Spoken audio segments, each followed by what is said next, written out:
Why did I pull the trigger, boom? And in the nigga life so soon. Why me pull the trigger, pull it on you? Somebody tell me what I'm gonna do.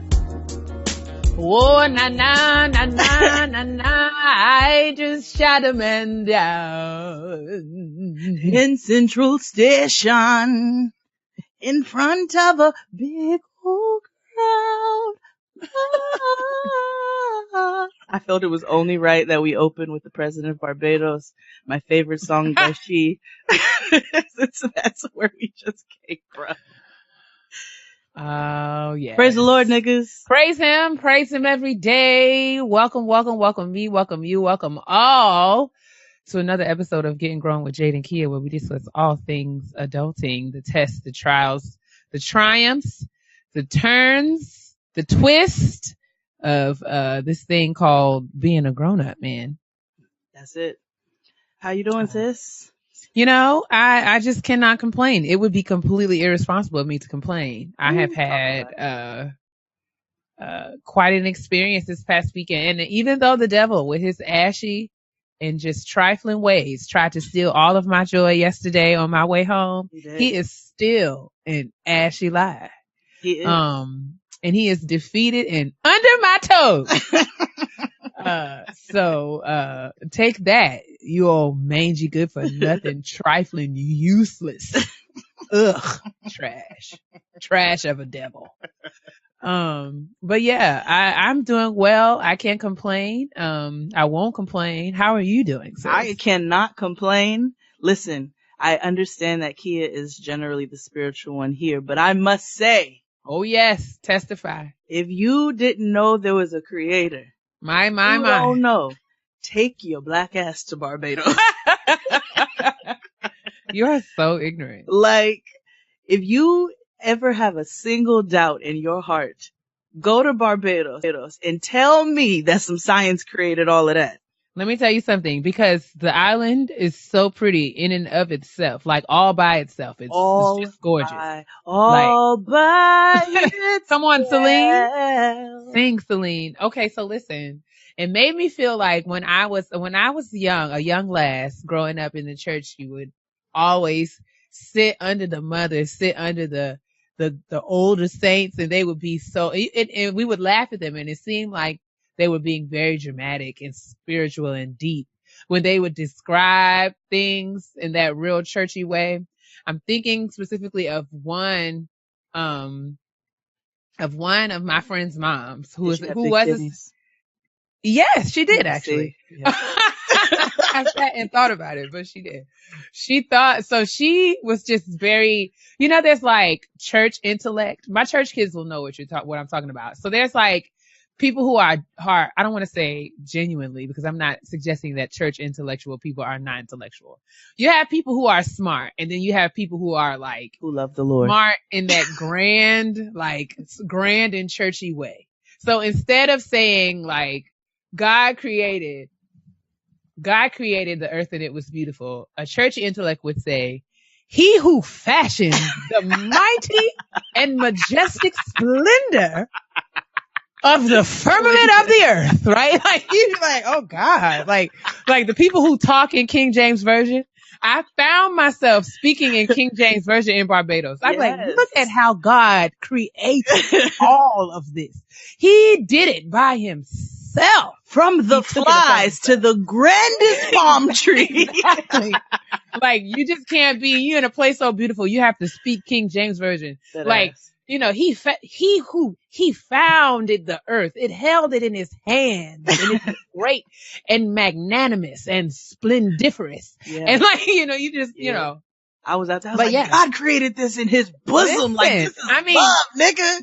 And he didn't even have to sweat. He literally said, let there be, and there was. Yeah. He's good, Anyway, we don't want to get too churchy. Sorry.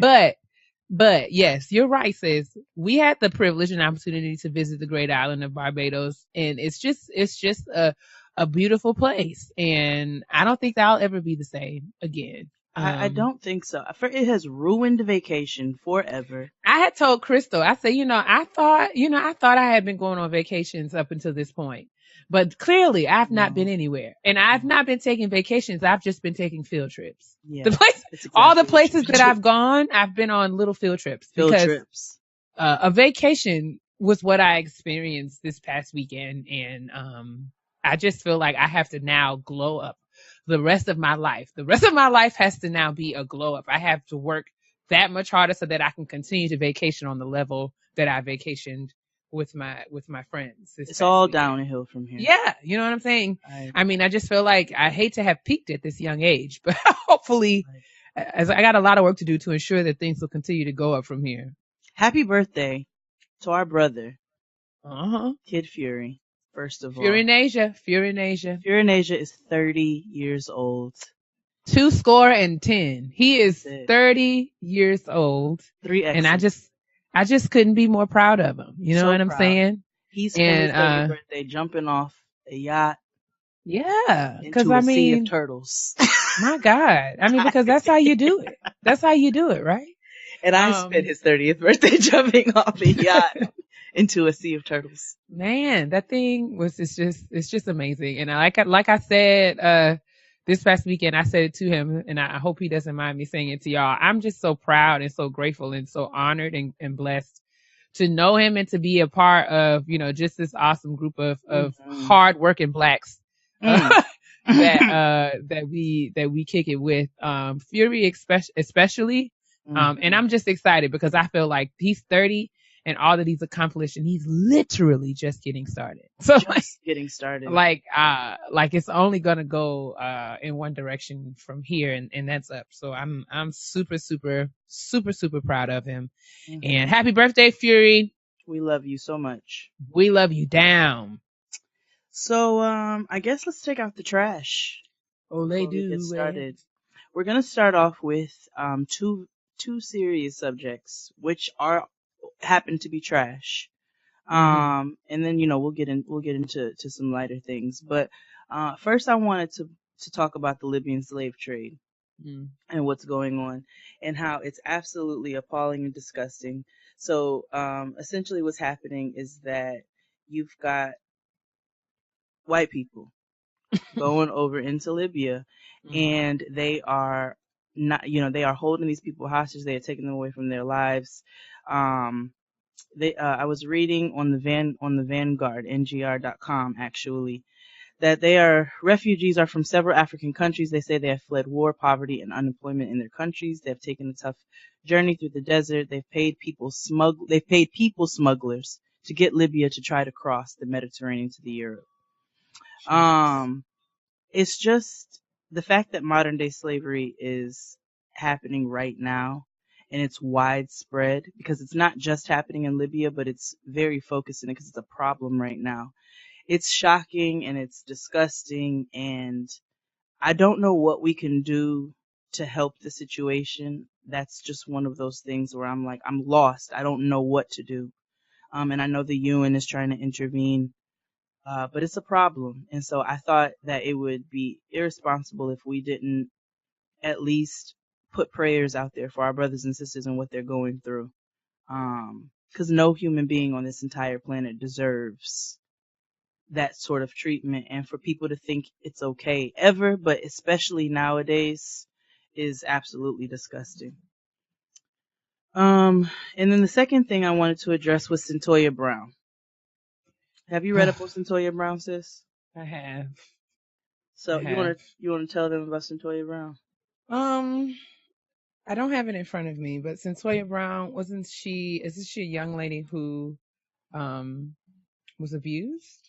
Yes. So Cyntoia Brown was she was sold in sex trafficking.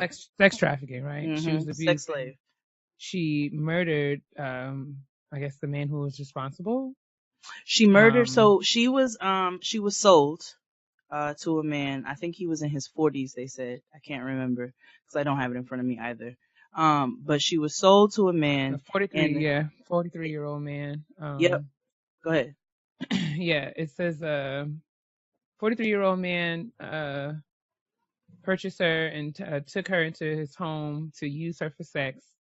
But Cyntoia found the courage to fight back, and she shot and killed him to save her own life.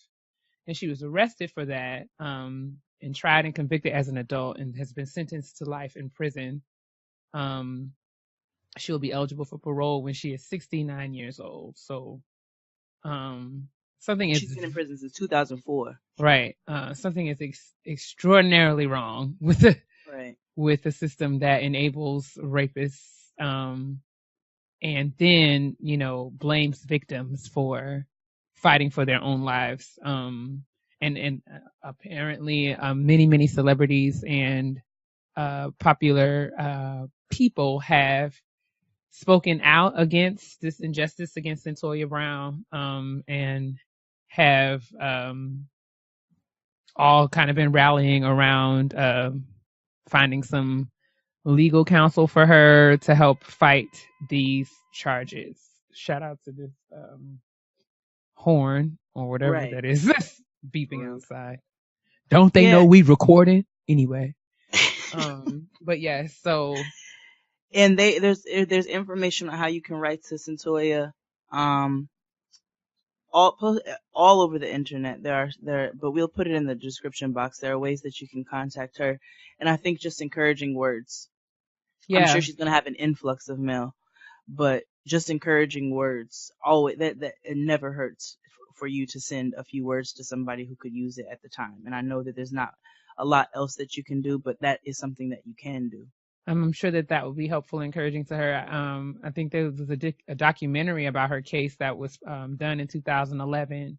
And in that documentary, there were several psychologists and persons who worked with Cyntoia that have acknowledged that she suffered from fetal alcohol syndrome, and growing up in an abusive home, she deals with depression and other sorts of mental illness. So anything that we can do to support Cyntoia. To help her and hopefully get her the hell out of jail. Yeah, because this is disgusting. It's just deplorable. Yeah. So we'll post that in the description box. On to some lighter stuff. Please. The Soul Train Awards. Praying for Cyntoia, praying for everybody in Libya, but yes, absolutely on to the Soul Train Awards. Man. Woo. So we watched together, so there's no use in me asking you if you watched. We did. But let the people know your thoughts. So I know that you all were thinking about us during a particular moment in the show. What moment was that, sis? Let's see. What tweet did we get? Hold on. We got a tweet. I need to read it verbatim. Oh man. This is going to be good. Well, in the meantime, you talk to the people while I find it. The Soul Train Awards was an eventful good time, of Blacks. All of us, led, by Erykah Badu and all of her Badu-ness. Love her. She, did an amazing job, as she usually typically does. I think the show opened up with, a performance by SWV, who received the Lady of Soul Award. And Coco, Lily, and Taj came out there in their sensible shoes and sequins jerseys and put on a good show for the people, featuring my very favorite, like the highlight of the Soul Train Awards to me. Oh my goodness. Was the performance of Anything by SWV, in which they had featured Method Man, also known as Clifford Smith, also known as Andre, also known as Mine. Okay. You can have them. Woo! Okay, so it was just it was thrilling. It was exhilarating. Can we just bask in the glory that is Method Man for just my one God? Like it was a joyous occasion for me, because it's been a long time since I have seen. It's probably since Plain Bay.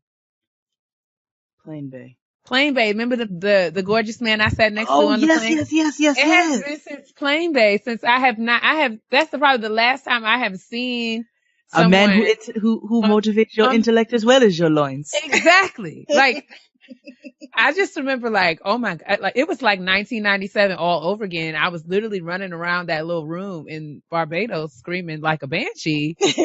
And because the Method Man was on my TV looking like a whole meal, like not a snack, a meal. I'm talking like 2 sides.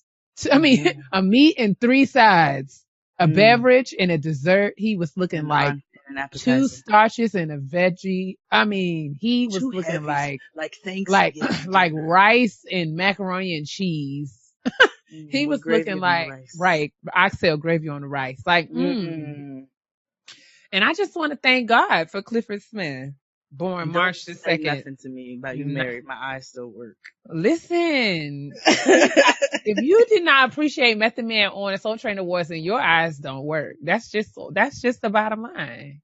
He gave me everything. His old light skin, and that he still got his chin strap going strong.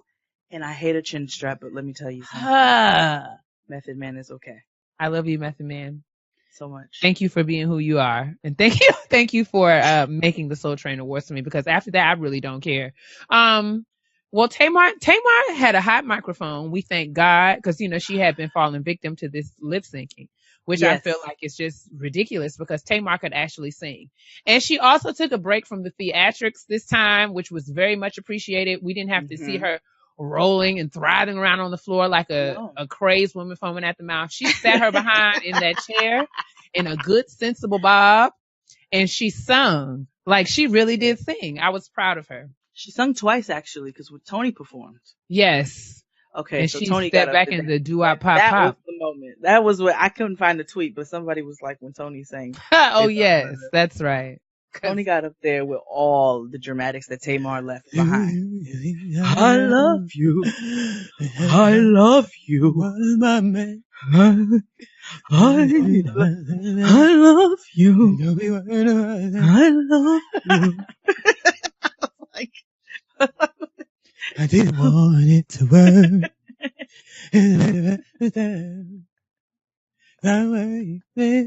You got me worried about you. Cause I already have your man. What are you thinking? 7 Okay, we can stop right there, because that's when I'm sorry. They kept talking about this star-studded tribute. Let me tell you something. That tribute was many things, but it was not star-studded. Okay? No. I don't even know who Ro James is. Who is Ro James? I have no freaking clue. Now, the white girl did well, though. Jessie J. Yeah. Now, I knew that she would not disappoint me, because Jessie J sings. Had no clue who she was. I don't know if I would have picked that song for her, but she still wore it out. She still wore it out. She did her thing. And then here come Luke James, Lord Jesus, with his hoop earring. He had this Hootie and the Blowfish hoop earring. I was trying to figure out exactly what was happening there, and he had on a mesh shirt. Dan, the man in a hoop earring. Break my heart. He was just doing a lot.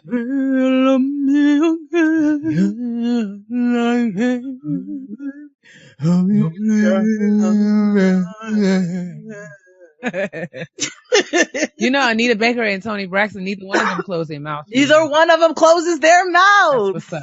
That's what's up. But yeah, I think we skipped a lot of things. Maybe we didn't, though, because the only thing I can think of that we didn't cover was Keisha Cole's A Smooth Criminal. I'm absolutely cool with yeah, we don't have to talk about that. Yeah. The Cypher was a good time. Yes. Fantasia, Bilal, Faith Evans, and Molly Music, and Robert Glasper. That was an awesome time. Whom else? Oh, the 112 reunion. Love Robert Glasper. We do love Robert Glasper. 112 reunion. Let me tell you something. As I said in Barbados, I think that I don't want to hear new music from 112. Is that terrible to say? Never. Not at all. I was sitting there watching them perform this newer song, and it was just like, but it was when they went into what is this numbers in your pocket? That's when things really turned around for me. I told when you. So Keia went off to the TV room because everybody knows Keia loves Oh my TV. gosh. Y'all knew that's where they were going to find me. So she was the first person to start turning Soul Train Awards on, and you could hear it from the dinner table. So when 112 was singing, I turned to Asante, I told him a story. There was this girl who I went to school with, and she was not from here. She had a very heavy accent, and she used to sing the 112 song. And she used to go, "What are these numbers in your pocket?" What is wrong with you? I used to die. Why would she do that? I That's don't not even how know. the song goes. I don't know. Young lady. Okay. Let us move forward. You are tickled. Ooh, they And used it's to pretty do, funny, they used though. to tickle me. Naya Rivera beat her husband's ass. Why? Got arrested because he said she was drunk. Was she? And she has a problem. Well, she might. I don't know. I don't think that girl's wrapped too tight. That's the same one. Well, who I said knew she she wasn't don't take wrapped baths tight. on a daily basis. She said what now? She don't take baths every day. Oh, hell. It's not good for you or something. Then she said she was joking, but that you ain't joking. She wasn't joking. I mean, You're quiet as dead, a skep, actually. I knew that she wasn't. I mean, even on the Glee, I thought that she was. She's. If you look in her eyes, there's something. You know what I'm wrong saying? there. I didn't want to go there, but I mean, like something in my spirit kicked Nah. up. Like something ain't right here. You gotta look in the eyes. Anytime you look in the eyes and it's empty, then you know there's always, it's people with light eyes and it's niggas with light eyes really, and then it is people. There's this empty look. You got to be careful with those slight eyes. You gotta be real careful with the light trying eyes. to Tread lightly. Trying to get you. Tread lightly. No pun intended. But yeah, with those empty eyes, So she like literally beat him up? Yeah, I guess she like put hands on him and he called the police. It was like, my wife's out of control. Oh. And she got arrested. Isn't this the man? And go look at. She married him like super quick. Like what? Didn't he? Wasn't she like dating that other young man and then? The one who Janae Aiko has tattooed on her arm. Yes. Excuse me. Yes. Small Sean. He. Yeah, she was with him. I was trying to think of his name. That's it right there. Isn't it Big Sean? And it's Small Sean. He is Small Sean, but his name is Big Sean. Right?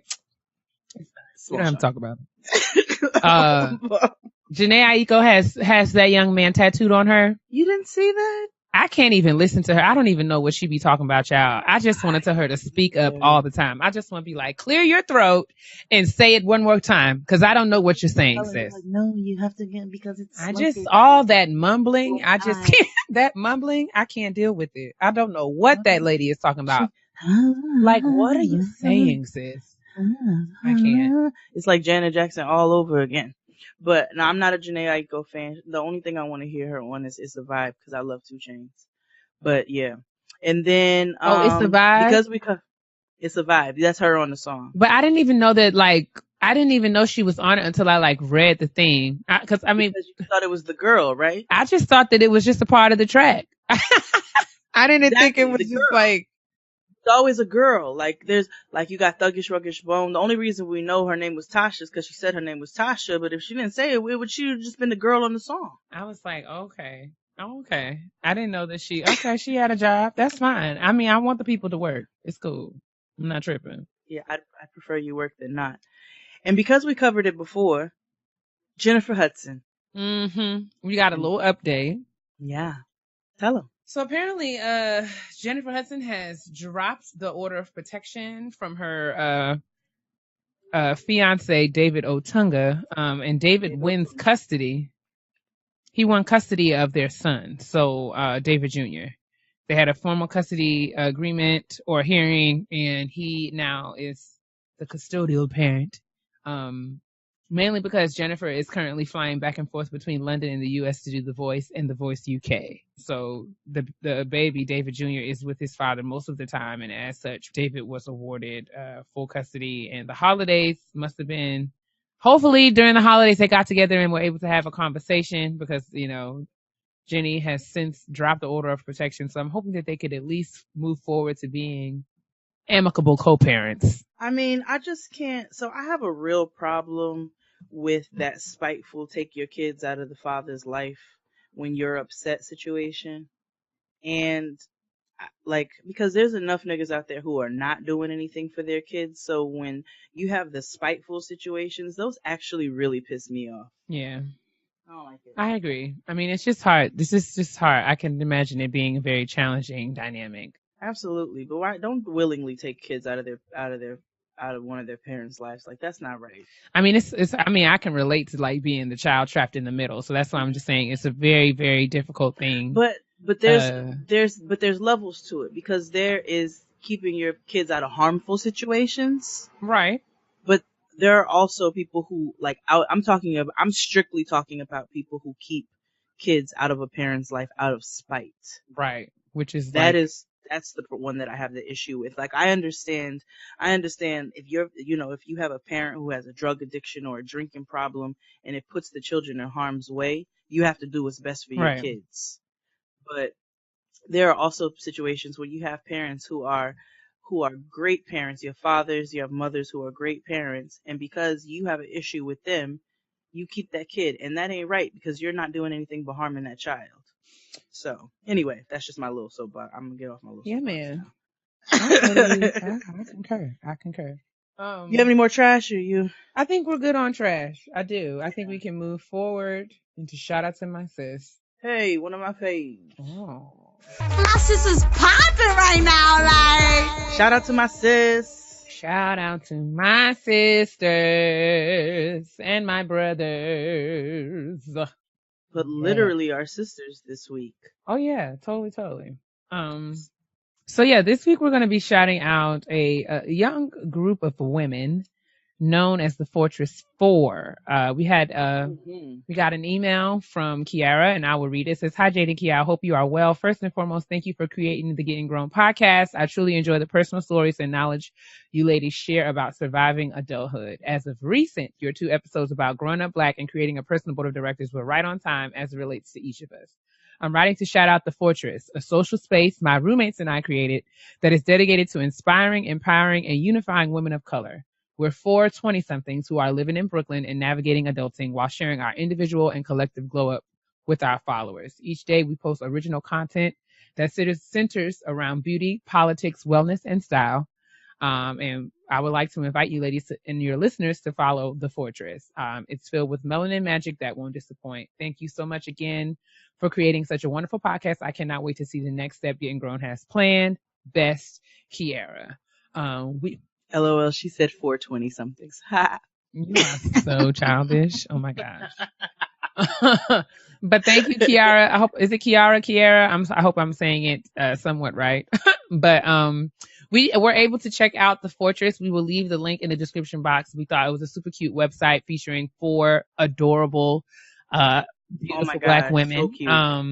Yes. Who are all doing awesome things and put together this really cute, really polished, really clean and classic website where they share different things via their Instagram about the different aspects of their lives. But our favorite part of the Fourtress is a project that the young ladies are doing called Project Queen Bee. The mission of this work is a packing party. Yes, indeed. They had a packing party for Project Queen Bee, but Project Queen Bee is a New York City community service initiative that works to provide feminine products to women experiencing homelessness. Monetary donations will be used to purchase feminine products for the coalition for the homeless. The Fourtress strives to uplift women and showcase the importance of giving back. And they have on their website a page where donations can be made for the purpose of creating these period packs to be distributed to women who are experiencing homelessness in the New York City area.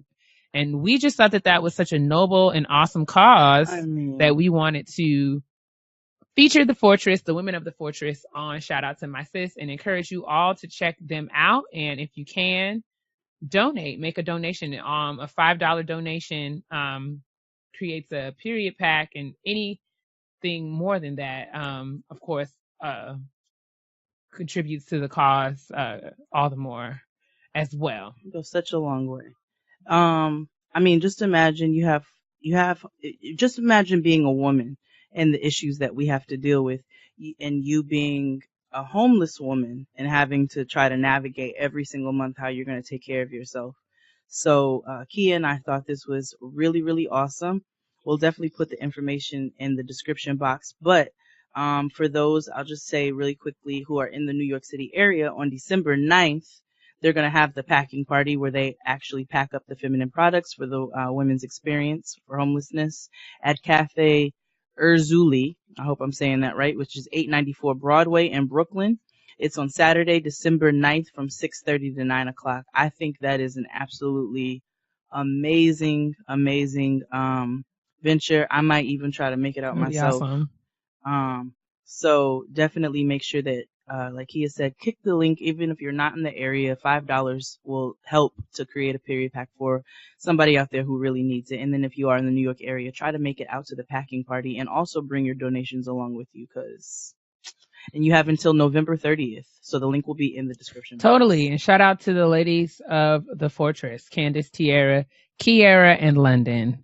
You guys are doing awesome work. And we're proud of you. Thank you guys for listening to Getting Grown. And y'all check them out and support.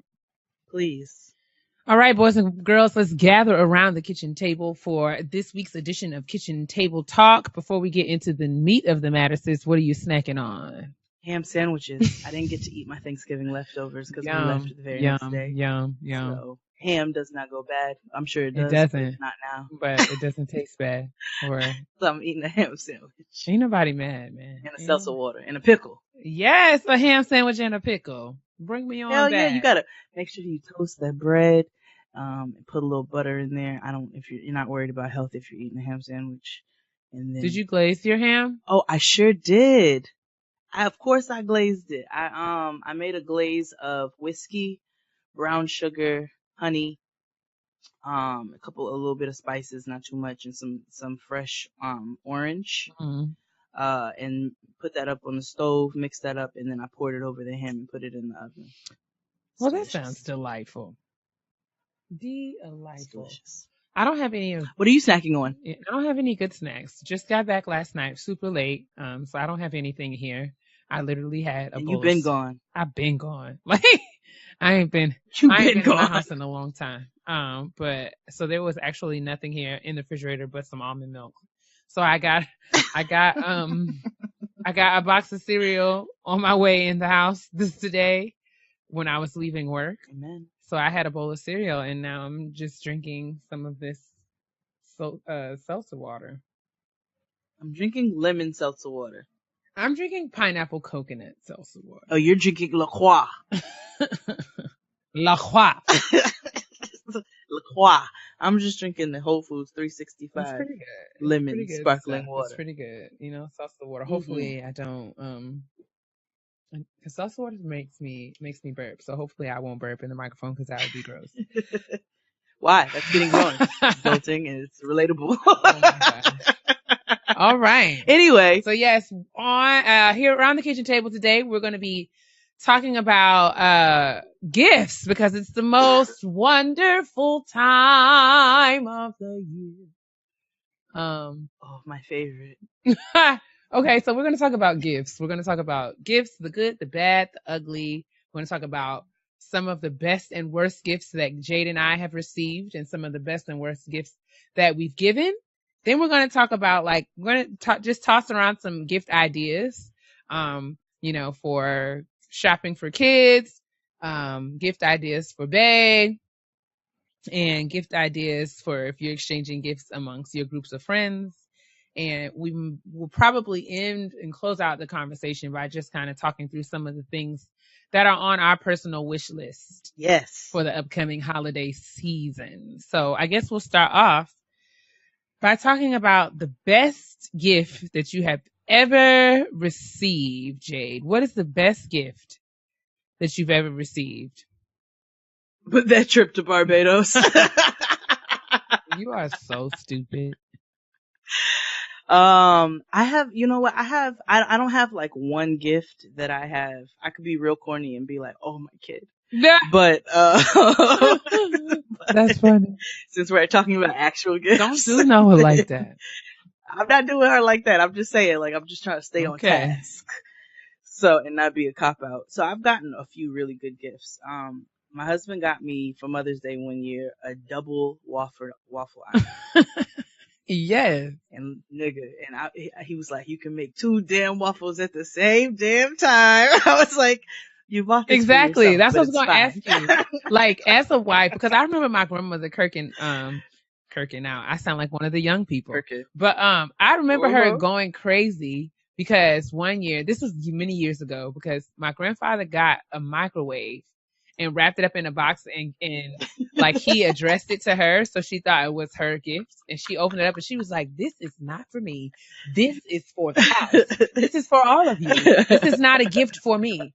So I don't know, like, is that something that like happens often? Well, no, it probably does, but in my particular case, my husband knows that I love all things kitchen. Right. And so it really was a really amazing gift. Cause I'd been talking about how I love waffles and I wanted to make waffles and I didn't have a waffle iron, and he bought me a double waffle iron. So it served, multiple purposes. And then I got this really cute box from Dubai. My friend lives out there, Whitney, and she got me, a really cute box that has our wedding date written in Arabic, but etched with like fire, because it's made out of wood. So that was a really dope gift. Fran this year got me a cider kit, how to make homemade like cider, like beer. That is so like right up your street. I know. So that's one of the best gifts. And then my husband, he gives me like super thoughtful gifts. I remember one time I was just talking about a few things that I just needed to get for myself. I needed to re-up on a perfume that I really liked at the time. I used to wear a lot of Dolce & Gabbana, the one. And I needed a new jean jacket. It was like a few things that I needed. And he showed up to my job with a gift bag, and it had like all of the things that I had been saying that I needed to get. He had gotten them and brought it to me at work just because it wasn't for any event. So those are the best gifts. Gifts that are thoughtful and like in the way that like shows. If you buy me a gift that shows me that you have been paying attention to what I say, like if you like, you know what I'm saying? I think that those are the best gifts. Like if I tell you that, I don't know, like the best gifts for me are always like, I'm thinking of that book, Love Language and Acts of Service. That's how you get me. That right there. If you listen to me, like I can think of one time I was dating somebody, complaining all the time about like how just coming back and forth from work. At the time, I was driving from work and my commute was a little long, and how the gas was just eating up my car, and I was just spending all my money at the gas station, I should say, and just complaining, not necessarily for somebody to do something, but just saying like, gas is high as hell. Just kind of like how we always complain. And the best gift is I got in the car one day and that gas tank was full and I didn't fill it up. Jesus. That is, oh my God. You want to talk about like, you want to talk about honey, adulting? You want to, hello? Like, hello? You better get out of my face. Yo, that is nice. Is so like nice, that's one of right? the things where it just makes you feel it's like full. Like your gas heard me. Like you heard me. Like I said, I used to have this nameplate. I love nameplates. Y'all know I wear one every day. But when I was young and petty, I used to like just get different words, not just my name. So like this was not even hood rat stuff, but just like really deep, because this is why I used to watch like Iyanla Starting Over House, and I used to just be really deep about being, surrounding myself, affirming words and those kinds of things. And I had this nameplate and it said help on it, right? Because I just felt like I just felt like as you were drawn to Rhonda. I just feel like I work hard. I always do that. I've always been a really hard worker, and I don't ask for help. I'm actually averse to asking for help. So I was wearing the nameplate to kind of, just kind of get myself in a space where I would not be averse to asking for help and not wanting to carry the burdens of doing all the stuff by myself. Apparently, that's smart. Clearly it didn't work, because I still take on too much. I still do too much. I still don't ask people for help. But at the time I was wearing this nameplate that said help. And it's just like, I just love that kind of attentive, like, not even just in relationships, like dating relationships, but like in partnerships. Like thoughtful friends who know, who think of certain things. Girl, I remember what you was doing. I know you had to do this, that, and that. Keisha used to all the time, especially when I was in school, writing or working or whatever. Like, it would be nothing for Keisha to just be like, especially since she lived right around the corner from school, she would be like, come by the house, I made lunch. Like, I made lunch. Come by the house and get you something to eat. And people don't realize how small that is. I mean, how big that is to you. Bless me, girl. You don't even really know. How did you know I didn't have any money today? Like, what a gift you are. Thank you. God, oh my thank God. You so much. So yeah, help and those kind of attentive things. Those are always going to be for me like the best gifts ever. Mm-hmm. And they're not all. You know who's good with those kind of gifts? Those helpful gifts? She's going to be so mad at me for saying it. Who? Crystal Jean. I knew you were going to do that. Crystal Jean is like, I'm not going to put all her business out in the streets, but she is the clutchest of the clutches. I mean, you want to talk about a friend who listens to what you're going through and will just do something astronomical to help you out. Not even astronomical, but something small. But she's just and then, I mean, it's good. I mean, but it's always small to her because she'd be like, "Oh, girl." Exactly. But even dipping back into a conversation that we had previously about like the kind of friends that you are, the kind of friends you want to be, like, I'm grateful for having access to people like Keisha and Crystal and Leslie and Pam and Toya, like all my friends who are, Tania, people who have that natural, generous kind of giving spirit, and give with intention. So yeah, those are totally like just awesome qualities to have. So, and that's why I'm talking about this now, because I was trying to think about the best gift that I've ever received. And I don't know, but those kind of small kind of things are the most memorable. So sure, things that you like, material things that I've really wanted, whether it be like a pair of sneakers or a jacket or a bag or something. And she get a gift like that, and it's just like, oh wow, this is dope. But you wear it and that value depreciates. But those little things that people do for me, it's like, I don't forget that. Right. Those are long. It's like, I don't forget that kind of stuff. I don't forget that kind of stuff at all. And I can't put all of those gifts out there, but I have received so many of them that I'm super grateful for. Totally. And we don't want to make the people feel bad also, as we're speaking about gifts, and we are speaking about monetary gifts a lot because it is the holiday season, so it's in context. We also want you to know right off the bat, as we're talking about this, that for those there are people out there who can't afford to give gifts. Right. That's what I'm saying. Like, Keisha making me lunch is not. Right. It's not breaking the bank, but like, it's not breaking the bank. You know what I'm saying? Yeah. And there are things that you can do. And, or there's like, somebody's stressed, somebody's going through it. You can give a gift of like, let me come over and help you clean your house. Like, I know that you've been going through it. Like, as your friend, let me come over and help you clean your crib. Like, this is my Christmas gift to you. Let me come help you, redo your storage room, paint your wall. Like, it's just the act of giving, period, that means the most to people. And it's those things that people really truly remember, the meaning behind why you did something. Yeah. You know what I'm saying? And I mean, the thing, and I'm looking now, I have this, two friends from undergrad, Tennille and Jessica, two friends in lieu of graduation gifts, or as graduation gifts, I should say. Both of them typed up like a letter.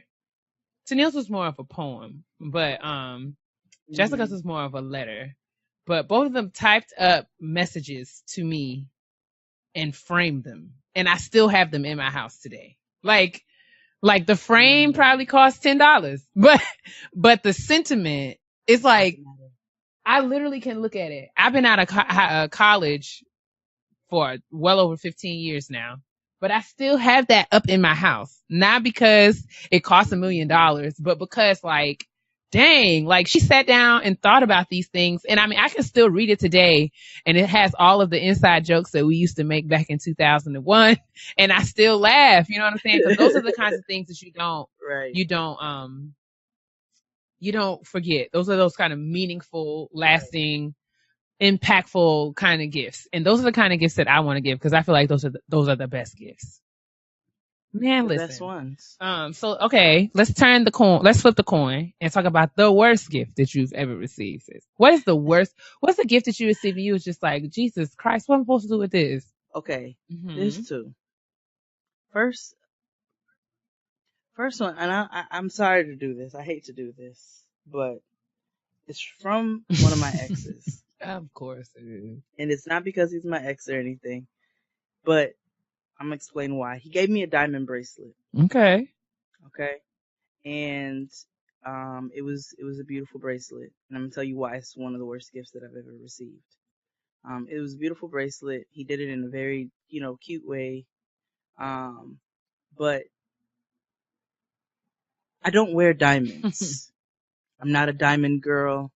Not to say that I wasn't appreciative, but there is nothing about me that says diamonds. My wedding ring is not even a diamond. Like, true. I have no desire, no interest in diamonds whatsoever. And anybody who pays attention to me and knows me knows I have no interest in diamonds. And one reason why my husband's gifts are, even if they're not huge, and he's coming like, I bought you a car, his gifts mean so much to me because he listens to the things that I talk about, and then he puts them into action. You know what I'm saying? And so I know that he is paying attention. If you buy me a diamond bracelet, I feel like you are just trying to shut me up. And you know what I'm saying? And it didn't help that, it like he was cheating at the time as well. So that doesn't help. But it was one of the worst gifts I've ever received because it's not me. Like, at all. Like, it's not me at all. There's nothing about me that has ever said, I am waiting for a diamond bracelet. Oh, that's so beautiful. I want that. Nothing about me. So that shows that you're not paying attention. And so that came to mind. And then, oh Lord, my mother used to go to China all the time. Come on, China. She used to go to China quite often. And this lady would come back with so many things. And two of the things she would come back with in multiples were fake uptowns. Duh. And she kept trying to get us to wear these uptowns, and me and my sister would be like, these are not real, Ma. And she's like, yes, they are, because this is where they're made in the first place. I just bought them straight. We just skipped the middleman. Bless her heart. And I'm like, but Ma, do you look at the R? It's not right. She kept trying to get us to wear these fake Chinese uptowns. It was the worst. It was the worst. She meant well, but it was the worst. Man. What about you? I mean, I just keep it going the same vein. So I had, you grew up in the church, and there are often adults and older people who look out for you, right? Because you get like this great extended family. You just have all of these extra aunties and uncles that you see on a weekly basis, and they just look out for you, and it's amazing. So I had a whole bunch of those growing up, right? Just awesome men and women who took a liking to me and to my brother, and they would just look out for us. Give us $1 here or there, $5 here or there during the week or whatever. But on the holidays time, around the holidays time, you could often expect to receive a Christmas gift from them. Not necessarily anything big, but, a gift. And because you have cultivated a relationship with this person, you want to do right by them. You want to be appreciative and grateful for the gift. But, and that's all well and dandy if the gift is an amazing gift, or if it's a good gift or a decent gift, a practical gift even. But if the gift is a terrible gift, it's a lot of pressure, right? So one of my play aunties down to the church one year. Now, okay, I'm going to paint the picture. This woman was a little older, and this is going to sound shady than I mean it, but kind of like homely, not flashy, kind of just plain Jane, just real, nothing. I don't know what homely means. Yeah, nothing really. She never looked dirty or unkempt or anything like that, but just like not. Did she wear like sunset stockings with white shoes? No, she didn't do that. She wasn't that bad. Oh. But more kind of so like, just kind of like real real kind of basic in the nicest way that you can say that about a person, right? Just real basic in her fashions. And that's fine. Like Real Dress Barn. Mm-hmm. Yes, that's exactly it. Yeah. And one year. And her shoes come from what's the Shoe Bazaar place? It's like a low budget DSW. It's like a low budget DSW. Shoe Carnival. Oh, I know you're talking about. I can't think of it. Is? I can see the place in my head, but I can't call the name. Yeah. I do. But you know what I'm talking about. So yeah, think along. Like a famous footwear. That's it. That's it right there. So it appeared to me, okay, so she gave me a gift one year and it was a fake Louis Vuitton bag. Now, in my mind, I was just like, it is clear that somebody gifted Mrs. So-and-so with this fake Louis Vuitton bag and she don't know what to do with it. So she was like, oh, I'll give it to Keia. She'll wear it. Now, I just don't believe that she saw this fake bag somewhere and purchased it. Now, I could be wrong, but this is the kind of justification that I came up with in my own mind to make myself feel better. Still in all, it was one of the worst gifts that I've ever received because I felt terrible because I refused to carry the bag because it was not only counterfeit, but it was hideous. And so I wouldn't carry it. But I felt bad because I felt like she would be looking for it. Like she would see me at church and she would just kind of like linger around and look like, oh, Keia, you're not wearing the bag. Oh, Keia, not wearing the bag. And it was just terrible because you bought this off of the street. Oh, it was so bad. It was so bad. It was so bad. You bought this off of a sheet. I wish that she would not have done that, but it was one of the worst gifts that I've ever received because I felt like this pressure to have it. So I never threw it away. And I kind of kept it in my closet, but I refused to wear it. Do you still have it though? No, it's gone. It's gone. It went to a farm. I think I probably gave it to Goodwill, like one of my closet purges from many years ago. I was just like, y'all have a good time with this because I couldn't use it. And I felt it was so liberating. Like I kept the bag until I moved from New York. So, you kept it for a minute. I kept it back till I moved from New York because I was just like, one day, I don't know. I just feel like I would need to have it. So if she would ask me for it, I could still be able to say that I had it. But when I was moving, it was just like, oh, I can get rid of this now. Another one of the worst gifts I've ever received, it's going to be real shallow, but it's along the lines of yours as well in terms of like just someone who's not listening and not paying attention. Another kind of, I might have talked about this before, but I came home. This is right around, I don't think it was Valentine's Day because that was like too cliche. I feel like it was like leading up to my birthday. Came home to my apartment and opened the door and it was about 42 billion rose petals thrown all over my house because somebody was trying to be romantical. And I get it, okay? Like, cause that's what you see on TV. And I guess that's what niggas think that you want them to do. But I had an anxiety attack. Like, I couldn't even. Like, this is gonna get caught in my vacuum. So I couldn't even. And I tried, like, I can't even say I tried. I know in my mind, it did cross my mind to be like, maybe you should be like, just say thank you and just kind of deal with this. But F that. I lost it. I just had one question for your boy. Who is going to clean this up? Who is going to clean this up? Because you have literally throw up. Like it was like 93 rose bushes threw up in my home. Oh, it's always funny. And I was just like, my nigga, I know what you're trying to do, but the answer is no. Don't give me a gift that's going to create work for me. Especially now, if this is me a gift. Maybe I would have had a lot less anxiety about it if I knew the person that I was dealing with at the time was considerate and, that dude that would like make sure, like go out of his way to make sure that I was okay. But I knew who I was dealing with here. So I knew that after the yummy with the yummy, this nigga was going to go to sleep and leave me in this home with 87 bajillion rose petals. And I'm just like, nah. What we got to do is get these out of my house right now. I'm sorry. Immediately while you're here. Like you are going to do it.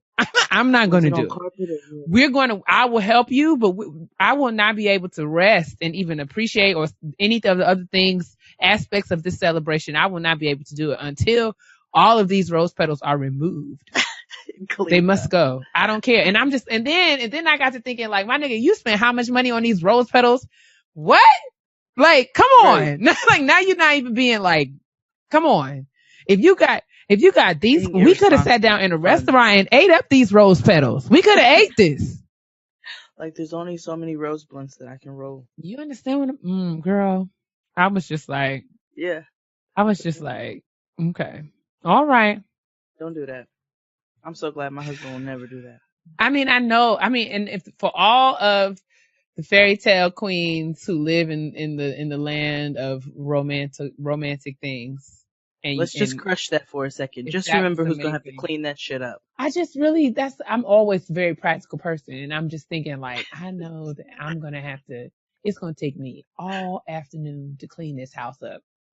And I just don't have that to do. Yeah, do that shit in a hotel room where you don't have to touch it. I mean, I bet maids hate because I mean, rose petals stain. If you just rose petals stain. I'm sitting here thinking, like, I'm not gonna get my security deposit back because all these goddamn rose petals on this white carpet. We got to do something. We got to act fast. We've got to act fast. I know they're moist and they're gonna leave their residue. This is what I'm saying. I'm like, the time of the year is cold and moist and damp outside. What are the chances? What are the odds? I just don't want to. It's cool. Well, let's get into maybe the best gift that you've ever given. What do you feel like the best gift you've ever given has been? I don't know, man. This is a hard question for me. I like to be very thoughtful in my gift giving. Biggest reaction, I guess you could say, is my mom. I bought her a necklace that it's like a nameplate necklace because I wear them all the time, clearly, and she's always. But I bought her the nameplate necklace and it has me and my brother's name on it. And she was all emotional about that. For obvious reasons. But yeah, I think that was a really, if I'm thinking as far as like reaction. But I like to, it's hard for me because, I like to take care, especially if I'm like dating somebody. I'm the kind of person that's going to buy stuff all the time. Not necessarily for the sake of like, oh, I bought you gifts or whatever. But like, I think about if I'm with you and I care about you and I see something and I like it and I like it for you, I'm going to get it and give it to you because that's just how my mind works. So I don't know. It's hard for me to kind of pinpoint one particular time where I gave an awesome gift. What's the worst gift you've ever given? Probably like a Starbucks gift card. I just think like if I give you so like because I would give you a Starbucks gift card because I know that you drink coffee, and that would probably like make your day in terms of like, I'm thinking on a day where you don't got no cash, you got this gift card, I'm going to get my coffee. Brown.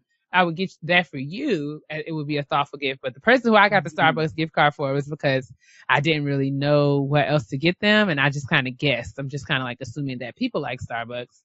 I mean, just because it was the worst gift I've ever given because I just literally didn't put any thought into it. It was just really last minute and just like, I got to get something, so I'm going to get this. I think the best gift I've ever given, I do try to be thoughtful. I'm not an amazing gift giver, but I do try to be thoughtful. But my husband one year, he was talking about a whole bunch of stuff that he wanted. And he needed a wallet really, really bad. And I remember him looking like at Burberry wallets, and I didn't think I'd be able to buy him a Burberry wallet, but I found one, and his favorite color was blue, because that was and and I can put all his business out there. And I like your little giggle though. So I got him this really dope blue Burberry wallet, so it wasn't that obnoxious print. that's there all the time, but it was still the signature Burberry. It was still the signature print, but it was all this like all leather and all blue, so it wasn't all those colors and stuff. And then I got him like a pair of like boots. Like I just got him a bunch of things that he said he wanted and took him out for like some drinks with some friends and things like that. But then I wanted to give him something really thoughtful, so I put together this I got a composition notebook, a whole bunch of like paint markers and color pencils and crayons and glue. And I did a craft project, which I hate doing. I'm not a crafty person. And I basically had saved like all these little things over time, that we had done, like stubs from the zoo and like all kinds of stuff. And I put them in the book, and then I found pictures that we'd taken like through Instagram and got them all printed and made like a thing. This is so like Hallmark movie. It was very mush. It was very oatmeal. It was very... You're funny. And then the worst gift I've ever given for my parents' anniversary one year, like my dad was a huge Seinfeld. My dad loved Seinfeld. Like he loved Seinfeld. So me and my sister got all of these burned DVDs of Seinfeld burned because we couldn't afford the real box set. Christ. I don't even know if they had the box set at the time.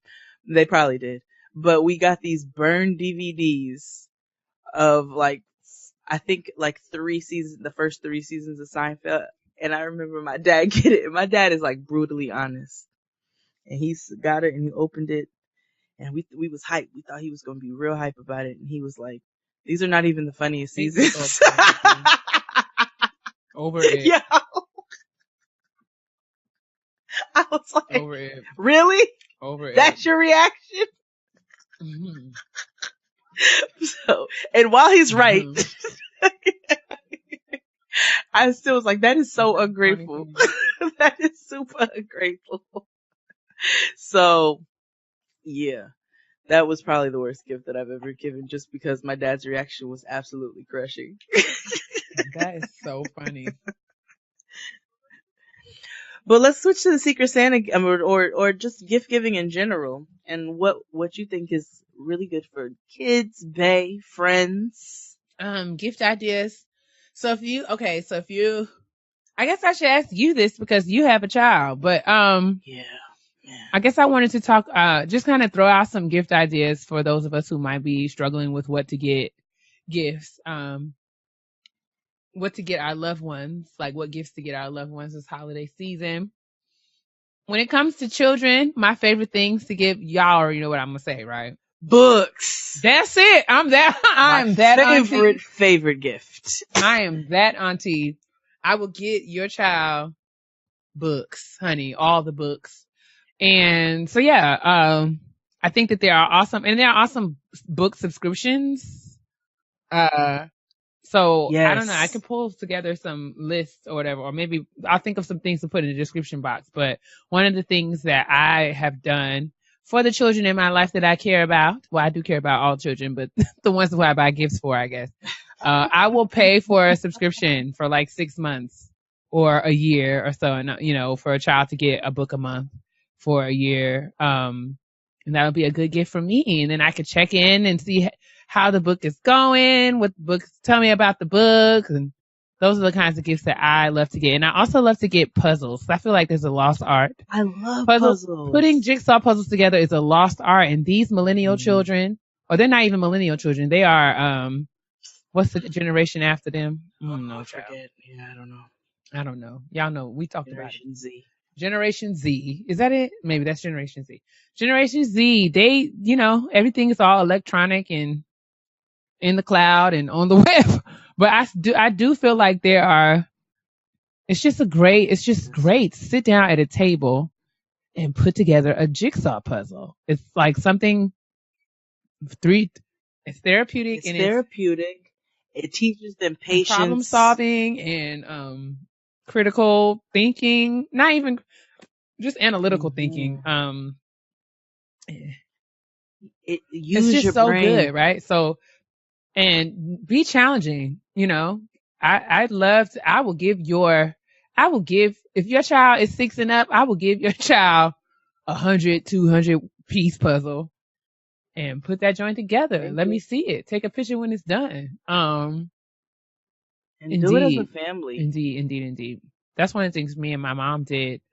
Like right after Brian passed, that was kind of like when you just couldn't talk about anything, just kind of wanted to be there with one another, but you just didn't know what to say. We literally went to the Dollar Tree and bought like 8 puzzles. Like some of them 500, some of them 500 words, some of them 500 pieces, some of them 200, whatever. But we would sit at the table and put these puzzles together, and that's what we did. Also like coloring books, word books, like word searches, crossword puzzles, Sudoku, all that stuff. I'm old, so things that are going to use the brain. That's the kind of stuff I like to get. Stationery, books, like you can get all that stuff from Marshall's for $5 right by the register. You get your little journal and some pens, and tell the girls to just, write in your journal, write a letter once a week. Yep. Doesn't have to be about anything. Hopefully we need to get young people in the practice of, doing that kind of stuff, because it will serve them later on in life, and they're going to have plenty of time for, all the other stuff. But these are the kind of, I feel like such an old lady for saying this, but like, these are the kind of, Nah, but it's real though, cause having a kid in this generation, they are super like tech driven, and Noah could operate an iPhone at like 1. It was dumb. She could. You know what I'm saying? Like I was really stressed about that. She would literally go in the bag and get it out. She'll get your phone out, and she used her little pointer finger. And she would hand it to me and say, games. I don't got no games, Noah. You ever had no games? She used to give people their phone and say, "What's your passcode?" Like she would, and it was disgusting. I was like, how do you? The fact that you even know that somebody needs to unlock this so that you could get busy in this phone real quick is crazy. And so that's why we try to really limit her as much as we can now. It's really hard. It's hard during this day and age to limit them, which is why I think Keia's suggestions are really great. Last year we got her numerous things, but one thing I made sure, growing up, I loved the Berenstain Bears. I had all of them. Those were my jams. Do they still make them? They do. Okay, awesome. And I think they've also, because I feel like back in the day they used to be a little religious maybe, and some people had a problem with that. Really? I don't remember them being religious, but I don't remember them being religious either. I've been told that, and I'm like, oh, okay. Well, I always knew them to like teach, just manners and shit, right. Like ways of life, like don't be a bully and be a good person and the golden rule and things like that. But I had every Berenstain Bear book ever made, and even before we had them, we would go to the library and we would read them. We'd walk to the library. We'd go visit my great grandparents in Connecticut, and we walk to the library because there was literally nothing to do, and read books. And so I got Noah like tons of Berenstain Bear books because they now have a cartoon as well, and she was into that as a baby. So I got her all a good amount of the books, not all of them, but a good amount of the books, and then also other books because I'm real big on like little black girl books. I love my hair, I love myself, just things to build self-esteem because I think that's super pointed. And then like other stuff she wanted. But for Fury's toy drive, I was like, I don't know what to, like, I can't go out and buy like Mad Cabbage Patch Dolls or American Girls or whatever. I have no clue what kids play with, even having a kid. I don't know what they want. So, but I know what they need. And I wasn't going to give a bunch of books and stuff for the toy drive, but I did go and I bought like just a bunch of things that we enjoyed as kids, like jacks and jump rope and dice and, cards and balls and just like puzzles and coloring books and crayons. And I just got a whole bunch of like stuff like that. Cause I'm like, kids need to be kids. It's very important that kids are kids. And I really remember and enjoy playing with things. And like, we didn't have all the tech stuff. So we had to use our imagination. And I think that kids it's a lost art. So I thought it would be really nice to get them some things that would keep them busy and help them to be kids. So I always think that's really good gifts too. Just buying a bunch of things that they can play with Do and kids stimulate. play? I don't think so. I'm sorry. And I'm saying, do they play? No, I'm saying, do they play like board games and Uno and stuff like we used to play? Well, I can't say yet because Noah's only 4, so she just destroys most of the games that are in this house. She has taken the wheat, and of course, as I'm sitting here talking, I'm about to be a complete hypocrite. We bought that damn Monopoly thing with the credit cards because we wanted to see how it was. But we don't play it because the girl has taken all of the pieces, spread them about the house like I don't like dust. And then she now like takes the credit card machine and that's her little, she like slides the credit card and pretends like she's shopping and shit like that. So I'm really, yeah. Bless her heart. It's cool though. She's still young. Yes. What about some good gifts for friends? So, okay. Cause I'm thinking like, you know, a couple of my friends and I are doing Secret Santa and, that kind of thing. And I think of things that I would want to receive a Secret Santa, and I kind of use that as my gauge for what things I want to buy. And I'm not trying to be selfish. I'm just trying to say like, what would I use and really appreciate? And that kind of helps me think along the lines of what other people might appreciate.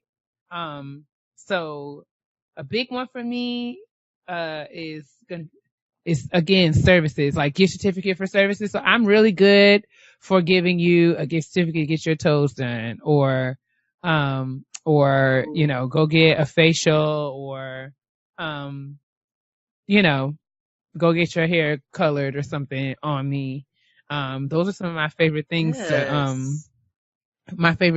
do.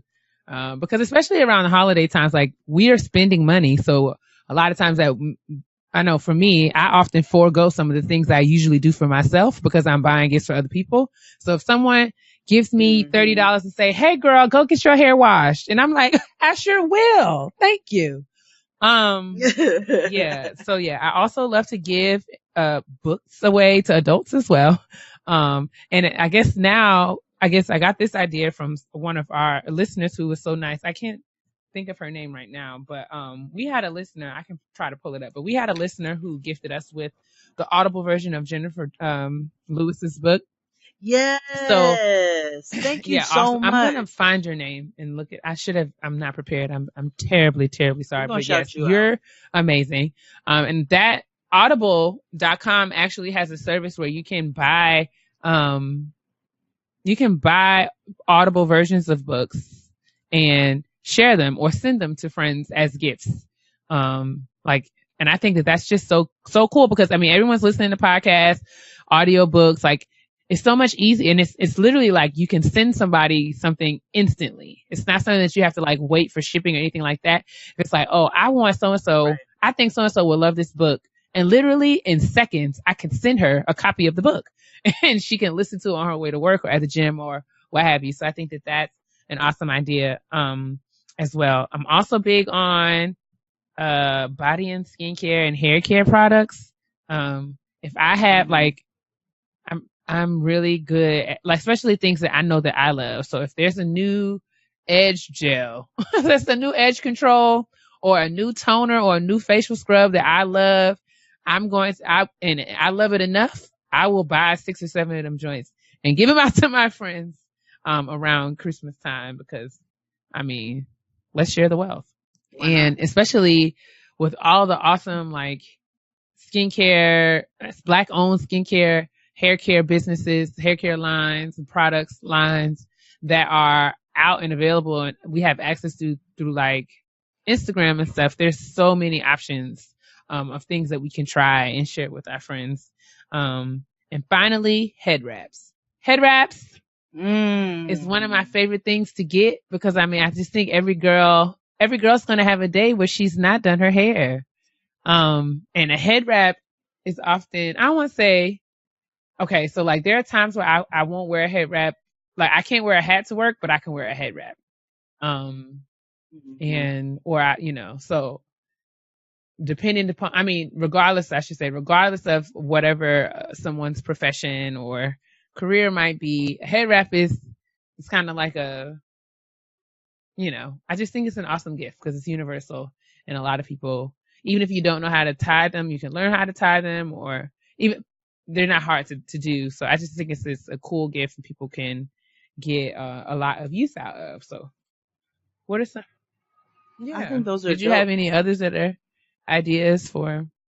I think those are amazing. I think for those who might be tight on money, like we said, just small things, small thoughtful things, like Keia said. Maybe you can't afford even to give somebody a full manicure, but you can go to the dollar store and buy them a buffer, an emery board, some cute nail polish, and you know what I'm saying? And I think little thoughtful things like that. And of course it also depends on the person's personality. So like Keia said, we talked about a Starbucks gift card. That would mean something to me because I love coffee very, very much. If somebody got me a Brooklyn Roasting Company gift card, I would use it with like gold. I love it very much.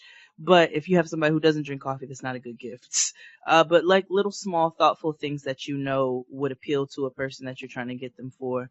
If you have somebody who wants to get into writing, buying a notebook and some pens would be really great for them. If you have somebody who likes to jot down their ideas, just things that really mean something to people are the best kind of gifts to give, and they don't have to be very expensive.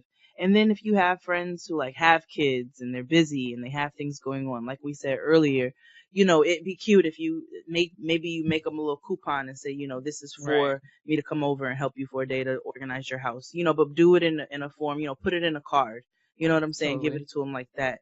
Because that shows that it's thoughtful, but it's something that doesn't cost you any money because you don't have any money, not because you're cheap. And this is for people who might not necessarily have it, you know what I'm saying? But they're ideas that you can put into action, and they're still very thoughtful and very amazing gifts. Maybe I'll be your cleaning lady for an afternoon and help you come get your life together, or come, this is a voucher for me to come babysit your kids for a night so that you can go out. Just like really thoughtful things like that are really great. Also, I wanted to say that when it comes to gift cards, especially thoughtful gift cards, like I'm a makeup girl. The girls know that I love makeup. So when it comes to those kinds of gift cards, there's no denomination that's too small. If you give me a $10 gift card at Ulta or Sephora, that's going to be clutch. Because even though I might not be able to buy a whole product, that might, let's say I'm getting ready to buy this, let me just think of some expensive makeup. Let's find this YSL Touche Éclat powder that I know runs me for $65, right?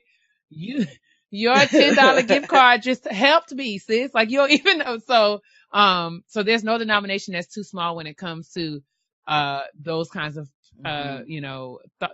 thoughtful gift cards. And also, another idea that I have had and have done and before in my life when I didn't have a whole lot of money to get a group of friends a gift, I would just, buy a couple bottles of wine and invite them girls over to my house, and we can have like a girls' night. We can write down some questions or watch a movie and just have good girlfriend time. And it might not be huge, but sometimes those kinds of opportunities to make those memories often last a lot longer than, a bag or a pedicure or anything that you can buy with money.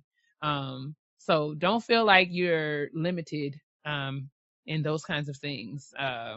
If you're in a struggly place, because I've been a graduate student for a long time now. I've been a student for a real long time. So I know what it's like to not feel like you have the range, especially when, watching my friends who've been working salary jobs for over 10 years now and have a nice little cushion and I don't have that. So, watching, the ways in which we move and operate, is going to be different, cause I don't have the range that some of them have. So the things that we're just hoping that the conversation will help us all to think about ways that we can be thoughtful in our gift giving to help our resources go a lot farther than they would go if we were just out here swiping our cards with reckless abandon. That's it.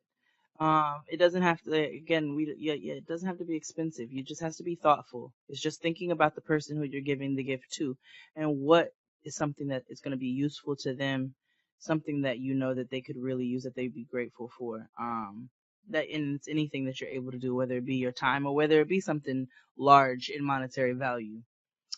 Let's switch. So we're going to talk about some monetary value things. What's on your personal wish list this year?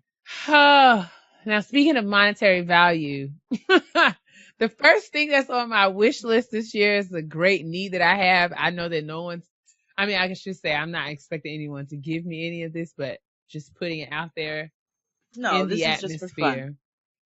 Y'all know Anthony went on to glory about a few months ago, and I have not yet been able to secure a vehicle to replace Anthony. So I am very much hoping and praying that I can gather my life together and get myself some transportation here soon.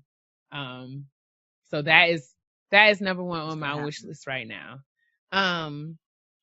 Other things that are on my wish list are I really would like some Jordans. We were just looking at some Jordans just before we started recording. I will say this, Tania, Jessica, Latoya, we were talking about this recently about how that we're now standing squarely in our 30s. My friends and I are reclaiming our time as sneakerheads. Because it seems like we all looked around at each other and was just like, hey girl, we don't have time for her feet no more. So nope. Literally, we all show up to the function in cute little dresses and beat faces. And if you look down at our feet, we're giving the girls Air Maxes and Hirachis and Jordans. Reebok and classics. That's just what y'all gonna get. So y'all gonna get into it. So she is revitalizing her sneaker collection. Jade can tell you that I was on the plane to Barbados with a box of Hirachis, literally as my personal carry-on item, because I bought them and I did not want to not have my box. So I literally carried the box with me on the plane. Listen, I'm doing, so yes, I would, some retro 11s called the Heiress are coming out. Right now they're out for young girls. I'm hoping and praying that they will release them for grown women. She would like a pair of those. I've not bought myself a real purse in almost 10 years, and because I've been in school for so long. So it's been a long time since I've been able to go. When I say a real purse, I'm talking high end. I have not bought a real bag. That's no shade, because girl, y'all see me in my little Aldo bags all the time, so I'm not judging. But I would like to buy myself a real bag here really soon. So that's on my wish list. I guess I'll stop there. I feel like I sound really snooty and bougie la.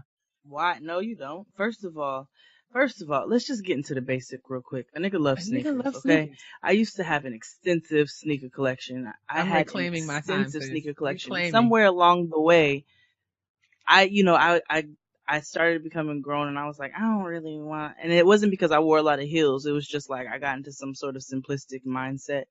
I love sneakers though. I really do. I mean, I'm probably not going to go wild like I used to. I would buy shit like A-Lifes and no, niggas are not wearing that now. These are things then, so don't be trying to come for me. But I'm wearing Jordans and A-Lifes and creative recreation. What is it? Recreate, whatever. I forget what the shit is called. But I love sneakers. And now, like you said, I don't have time for hurt feet. I never have. I'm all about my Alfred Woodard. So a good Jordan. The 11s are my favorite Jordan of all time. It's between 11s and 13s, but I do love a 5 and a 3 as well. I mean, I love a 5. I love a 3. I actually like the 9s. But I like the 10s better than the 9s. I don't dislike the 9s, but I like the 10s, but I like the 9s. Something about them. I think the 9s look like the boxing, like kind of like a boxing shoe a little bit, if I remember right. So I like the 9s. And then of course I still, my Spizikes. I got my Spizikes. But listen, and I remember when a lot of these came out. Like I remember when the 11s dropped for the first time. Yeah, oh my gosh. And I want so right now I'm totally stepping on yours, but you just made me think. I want the Air Max. Fine. I want the Air Max 97s.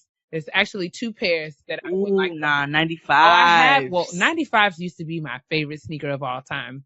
And I had several several different pairs of them. But now that the 97s are being re-released, there's a black and white pair that I would like to have.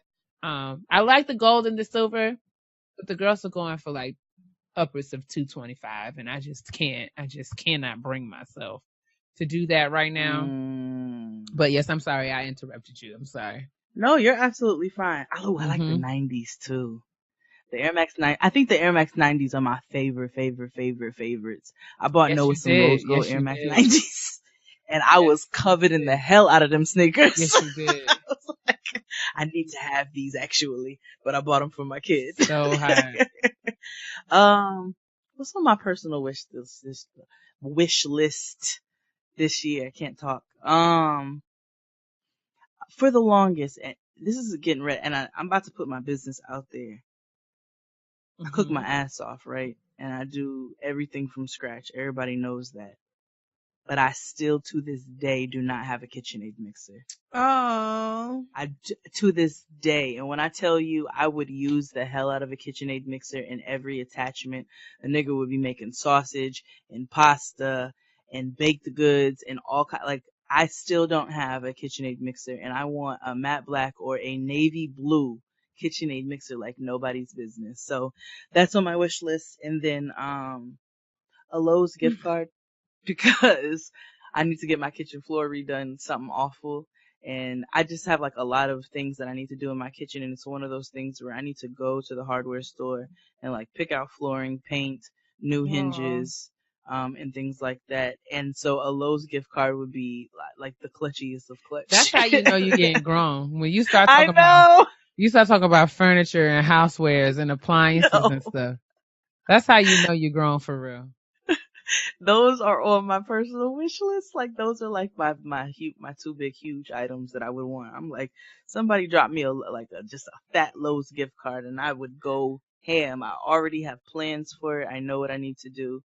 And always a home good gift card. A home goods gift card is, you have just touched my soul. Like, home goods, absolutely, you have. And you have just touched my soul. Son, if whoever he is, listen, I know that the man, like I said, the man for me, for real, forever, man, like your boy who filled my gas tank those times, the best gift ever. If I go to pay a bill one day and you've already paid it, the draws are coming down. You want to talk about busting it wide the hell open? You hear me? Like 9:15. Man, listen.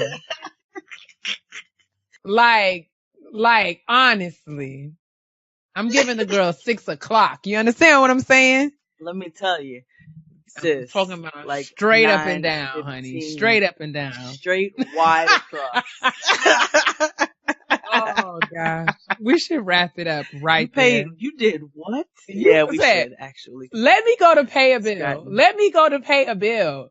If I ever see a zero balance anywhere, you listen. All right. Thus concluded. I'm doing a split. Okay, so it's time to go into the honesty box. Kitchen table talk. We have really wrapped because let's. We have just done a lot here. Honestly, Truly. Time for the honesty box. That's it. So this honesty box, we haven't had one like this yet. Oh boy, it's gonna be juicy. Yeah, I read it and I was like, what the fuck? So, hey Keia and Jade, my name is Shanna. Hey. And I'm 22 years old with a 4-year-old daughter. I work a full-time job. Me too. I'm 22 years old with a 4-year-old daughter too, guys. I work a full-time job and take night classes. So sometimes I do not feel like touching my daughter's hair, and I will send her to school with an old Bantu knot out. I'm not mad at it. One day I sent her to school with a 2-day-old Bantu knot out, and it was a little dry, but I was extremely tired. I picked her up to see that she had a forced ponytail. Mind you, her hair is not that long. Wait a minute. I asked my daughter. Wait a minute. I didn't want to laugh at that. Wait a minute. I'm like, girl, you had to say that. Okay. I asked my daughter why her hair was like that, and she stated her teacher didn't like it and it hurts. Her teacher didn't like her hair? Her hair. Before she forced the ponytail in it. Yes. And she said the ponytail hurts. Mm. I was beyond pissed. One, Right. because she loves her bush. And two, her hair is not your job. I work extremely hard to make sure we embrace our blackness. What would you have done? By the way, I'm a new listener. Not sure if you've already talked about this. We have not. I've heard stories about white teachers touching black kids' hair, but not a black teacher touching a black kid's hair.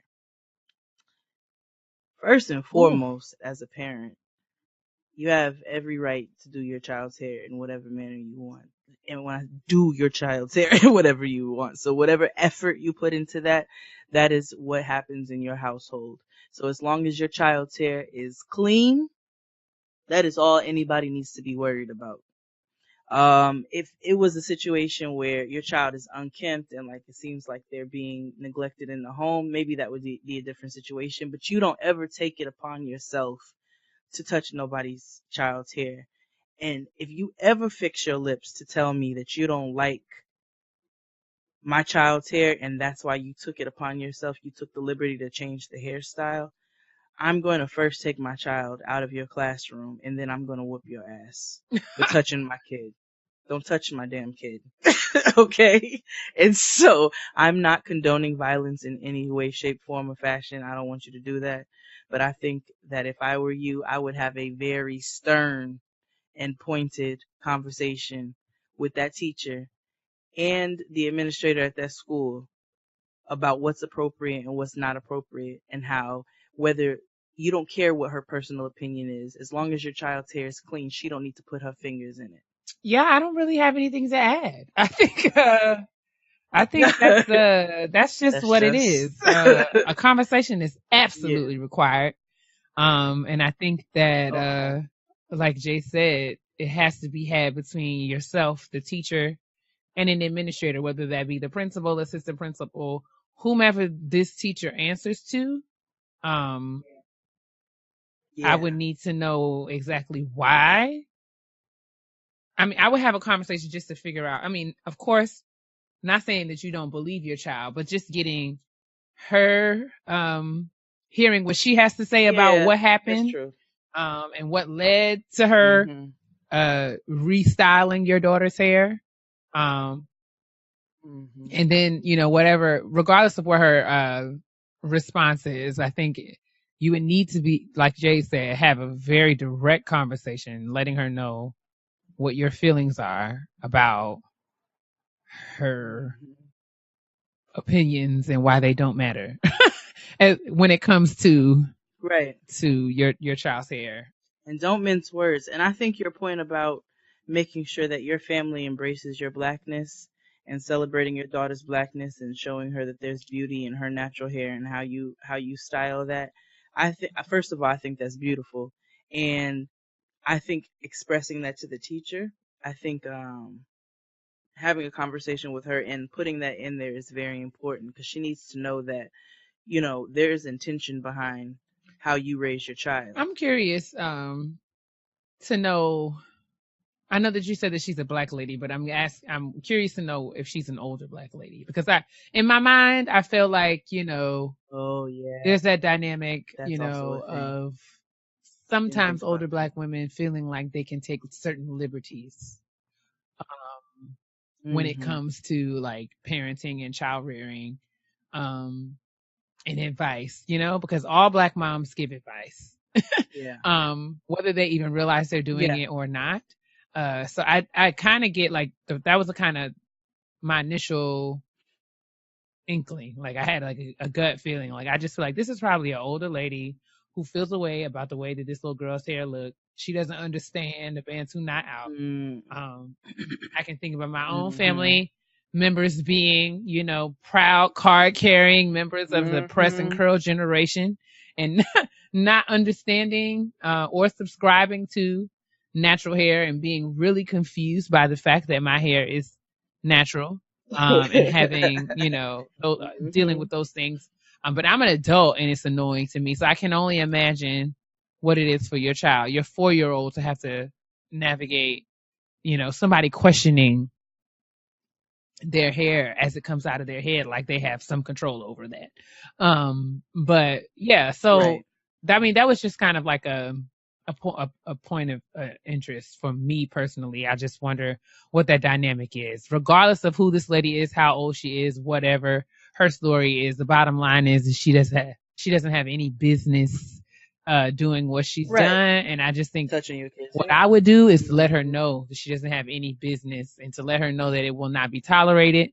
Now, you can decide whether or not you want to keep your child in that class. It's totally up to you. But you know, I think the first order of business is, like Jay said, having that conversation. Keep your fingers out my child's head. Out of my kid's head. Because it's not your business. If you got a problem with the way she looks, you can talk to me not about it, but ever. don't take it upon yourself. You Right. can have a conversation. And I know kids lie, especially I mean, you at know, that I age. don't want to say lie, but, you know, embellish. No, they do. They lie. No, Embellish, they lie. you know. They flat just out lie, like they're little creative, rugs. in the ways that they Little express rugs. themselves. So yeah, we'll see. They lie. And so but regardless of that, even if the child, let's say your child did say that she didn't like her own hair, you still don't take it upon yourself to change the hairstyle. You speak to me as the parent, out of respect for my household and what I have chosen to do with my All the child. way, every day. So regardless of anything, you need to have a conversation. Keia did bring out a really good point. I didn't think about her being an older lady, but that's a really good point, because that is a thing. But regardless, you have every right to express how you feel about that and to tell her to never do that again. Yeah, man. I think that's it. Hope this helps. We can move on. Let us know. Give us an update and let us know how it goes. Make sure you're sending your honesty box questions to gettingrownpodcast@gmail.com. And you could hear yours on the next episode. Oh, yeah. Let's move on to the petty peeves. And I want to be very responsible of the things I say to my sister, because everybody know I can be real petty. P-E to the T-T-Y, honey. So this week on Petty Peeves, I have a message for individuals who feel like they can take things that don't belong to them. So I had to leave Barbados a little bit earlier than everyone else because I had to get back to work. I had a meeting on Monday that I needed to attend. So I left really early, and somehow I had a connecting flight in Miami. Somehow between the airplane from Barbados to Miami, me sitting in my seat and me getting off the airplane, my wallet grew legs and left my purse. Now I acknowledge that my purse was a very large bag, and there were lots of things in it. The bag was under my seat. And in picking up I can't say that. I'm saying that to say that, like, there is a chance that the wallet fell out of my bag. I don't necessarily know that I believe that to be true, but I'm saying that there is a chance. So just in fairness, but I believe that someone went into my bag and took my wallet. And when I realized it was gone, they searched the plane, and they asked me where I was sitting. They didn't see the wallet by my seat, so they told me that the wallet was stolen. I had to file a police report and do all of that. Later that night, I received a text message from American Airlines saying that they had found my wallet. And when I inquired with Lost and Found, I was told that my wallet was found in a completely different part of the plane, which further confirms for me that someone had my wallet, went through it, found that it was empty because it was, but that's not the point.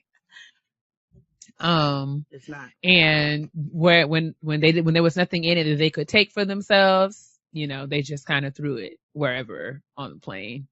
And that's why, it wasn't found, until much, much later. So my petty peeve is for thieves, man. Like, what kind of mangy, useless person steals? Like, okay. I mean, okay.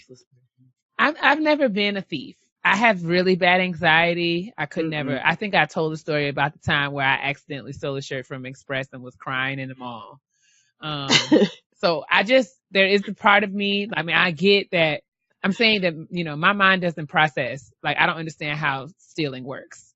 So how you can have a good conscience about stealing. I do know that there are other people who don't share that sentiment with me. But I don't know. I hope they don't listen to this show. I hope they don't listen to this show either. But if they do, please know that I believe you to be a terrible person. Especially something like a wallet. Like, because I carry my whole life. Like, there's so much in my wallet. And I just feel like it takes a certain kind of thief to take something like that. First of all, I'm sorry. I hate to like interject into your petty peeve. No. I mean, I was pretty much done. It was just, I'm just still processing, and I don't even feel like I can fully curse somebody. Because they're shipping my wallet back to me, so I need to see what has been taken out of it. All of my credit cards have been canceled, and I don't think I had any, thankfully, because I had good sense. When we went to that mall in Barbados, and I didn't take my whole bag. Mm-hmm. I had my debit card and my license and other things. Like, I had my debit card, my license, and then another card in this little wallet that I carry on my keys. So that I had never put it back into my big wallet. So thankfully, none of my identification was in the wallet. And my main debit card that I use all the time was still with me. So I was very grateful for that. But I still felt like, what if all that stuff was in there? Someone could literally have access to all of me. Like, and no, it's violent. And it's like, we're all trying to survive out here. Like, everybody is trying to make it. And clearly, if we're all on this American airline flight, we ain't got no money like that. Clearly. We ain't got no flight. Sitting in the back, in the colored people section of the American Airlines flight. So clearly, if we're on this flight, we are all broke here. And so for you to think that it's okay to take from me when I'm just as hardworking as the next person, like, you think that it's okay for you to go through my stuff, you're a terrible human being, and I hope something awful happens to you. Don't nobody like give me much. That's just I'm saying that to say I work every dime, every single dime that I have. I worked for it. Every penny. So I just feel like people who cheat and steal and try to like get ahead for nothing, like, yo, what kind, like, everything about, like, what? Oh, I can't even speak. Like, no integrity, no character, like, at all. Like, you're trash. And I just can't even believe that. I mean, I don't know. I don't know. I shouldn't say that. I really feel naive because I'm just like, people get things stolen from them all the time. But I know that I'm not above any of that, but at the same time, I just felt so helpless. Like, I don't ever want to feel like that again. Like, me going through my bag and not feeling like I don't have my things. I was grateful that I had my passport and all that other stuff, but feeling like all my corporate card for work, all my checks, everything, all these things, all my health insurance information, feeling like I didn't have that stuff. Thankfully, I don't carry my social security card and shit, but it's just like those kinds of things. I don't know. Yeah. I don't even feel like this is a real good petty peeve because this is neither petty, but, nor a peeve. It's just like, girl, keep your dusty, dirty, filthy, useless hands off my things. That's all. That's it. Don't touch my shit. My petty peeve is kind of petty. I'm going to preface this by saying that I am not an ableist. I'm not a cruel human being. I just like fairness, and I don't like people coming at me reckless. And so if you come at me reckless, then I'm going to hit below the belt. So, that disclaimer out there, I left the wonderful peace and harmony of Barbados, the easygoing attitude of the islands. I left that in Barbados. I tried to bring it back to the States, but there's always something that triggers you and brings you right back to reality. Although there was a thing in Barbados, but I'm going to let Fury tell that because I think he's going to. But anyway, about that cab driver, raggedy ass, dusty ass human being. Man, Those are listen. people who steal. Anyway, so shut your mouth when I'm not talking to you. That is my petty peeve. I was driving home. Now there is an issue. Clearly, I live in New York City. I live in Brooklyn. It is hard to find parking. I do not have a driveway, so I have to find street parking. You already know how it is with alternate side parking. If you don't know what it is, here in New York, you have to, we have street cleaning. And so there's a Monday, Thursday side, a Tuesday, Friday side. And if you are parked on a Monday, Thursday side, the street cleaning is from 8 a.m. to 10:30. You need to find a parking spot on Tuesday, Friday side so you don't have to move your car. Yes, it is very stressful. We use our car pretty often. I don't really drive to work a lot. Sometimes I do, but my husband uses the car to go get Noah from school because he gets out earlier than me. So I have the car today on a rare occasion, and I'm looking for parking when I come home. I see a spot, but there's two dudes standing outside of their car, and they just need to move back a couple of inches. So I pull up, roll my window down. I'm on the phone with Nikki, Houston Nikki. So she can attest to all of this because she heard the entire conversation. It's very nice. Rolled the window down. I said, "Excuse me, you mind moving back a couple inches?" Now if he would have gone over the line, he would have gotten a ticket. But I'm not gonna put him in that predicament. Like, can you move back a couple inches? If you do that, I'll be able to fit in between you and the car in front. So he's like, "All right, I'll move back." He's like, "But I'm already at the line." I said, "No, you're not at the line. I already peeped your car when I came around the corner, which is why I'm asking you. If you move back a couple of inches, you'll still be within legal limitations, and I will be able to park my vehicle." I was like, I live right here. You know what I'm saying? I'm tired with all this construction of not being able to park by my house. So if you move back a couple inches, we can both get what we want. So he's like, "All right." So he says he's going to move the car back. So his friend's standing outside the car. He's looking around. So he's like inspecting how much he can move back. I'm like, "Nigga, just get in the car and put it in reverse and move back a couple of inches. Like, stop acting like this is fucking brain surgery." So I didn't say that, but that's what I'm thinking to myself. So as it's taking more time, I do get out of the car and I'm like, what's going on? Like, what's wrong? Can you just move back a couple of inches? And I'm getting irritated at this point. Like, can you just move back a few inches? And he's like, "I'm already at the line. I'm already at the line." So he moves back. He finally gets in his car. He moves back them 3 inches. I squeeze him into the parking spot. Don't tap his car. Him and his friend are inspecting for dear life to make sure that I don't tap his car when I park. I get in there and I'm fine. So I got out and I said, "See?" I was like, "You got what you want. I got what I want. I can go home." He's like, "I live right there. I want to go home too." I said, "Great. Then go home. Like, go on then." You know what I'm saying?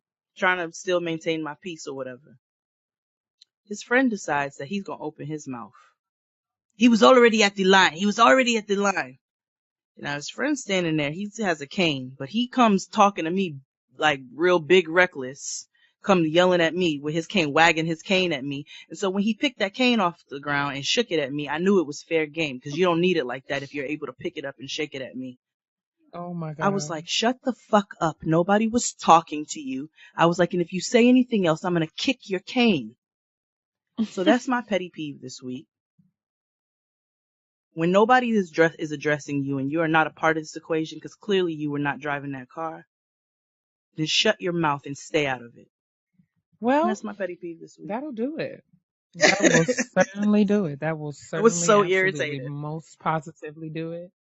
And I don't think there's anything further. I want to thank each and every one of you for listening to episode 35 of Getting Grown with Jade and Keia. We do appreciate it.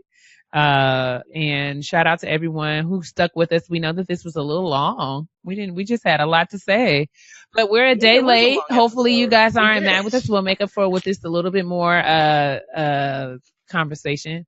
Hopefully you guys, found the kitchen table talk helpful. Let us know what you want us to talk about for the rest of the year. I meant to ask you about this in the beginning, sis, so hopefully you won't hate this and think it's a terrible idea. Ty suggested a best of Getting Grown episode for the holiday season. Yes. No, it was a wonderful idea. So if you guys would like something like that, please let us know, and let us know which episodes you would like us to pull from to put that together. That would be helpful to us. Yeah. Let us know your favorite moments. Yes, because I know I will be traveling to Tennessee to see my mom for the holidays, the week of Christmas. So maybe we can put something together in lieu of episode that week. So, you guys will still get some. Yeah. So you guys will get a Christmas episode from Jade and Keia. Yeah. So if nothing else, we can consider this meeting adjourned. Also, for next week, maybe even let us know some of your best gifts, your worst gifts. True indeed. And yeah, let us know some of your experiences, some of your funnies, and then some ideas that you may have for gifts. And maybe we'll do a part 2 where we'll read some of the things that our listeners have to say as well. Sure. And if you have a business that you want featured, something, if you feel like if there are certain businesses that you patronize, you've gotten gifts from before you want us to mention, shoot us an email and let us know. We can try to put something together. Also, I totally would be remiss in not saying that I hope those of you in the DMV area will be joining us on Friday, for the live friend zone. Jade and I will be hosting the live friend zone. You can still get your tickets. I think there are a few more left. The links are available. We'll put those in the description box as well. Also, thanks you guys so much. For those who have purchased tickets or expressed an interest in purchasing tickets, or just sent your congratulations and support. Team Typing Fast DC is selling, very well. Yes. We have a few more tickets left. So hopefully you guys can continue to buy your tickets, and I'd love to sell out my first event. How awesome would that be? You will. But I will include the link in the description box if you guys want to hang out with myself. Jade's going to be there. And just other Black women who are out here, working really hard. We're going to talk about the importance of prioritizing, personal care and being your true self in every space, while pursuing productivity and being purposeful and intentional about your professional success as a Black woman. So join us. We're going to have heavy appetizers and signature sangria and some good laughs and chuckles, and cackles and just good times amongst us sister friends in the DC area. And if all goes well, hell, we'll take this show on the road. Yes. Fingers crossed. We'll see. IDK. But anyway, yeah, man, we're going to have lots of things in the information box. So make sure that you guys check that out. And shout out to everybody using Team #TypingFast. Oh, absolutely. I love you guys. And I try to respond to all the tweets. It's a lot, but you guys keep using it because I love it. And hopefully, we'll be able to grow that, in the coming year. I'm working on a couple of things. I'm so excited for you. But, yeah, let's do it. Yeah, I think so. Are we ready? I think that's it. I think we're ready. I think that's it. All right. We've bothered you all enough. We have hemmed you up far too long. We're really sorry, but we had lots to chat about. Be free now. Be free. Yes. And have an awesome week, and we'll talk to you guys next Tuesday. Later.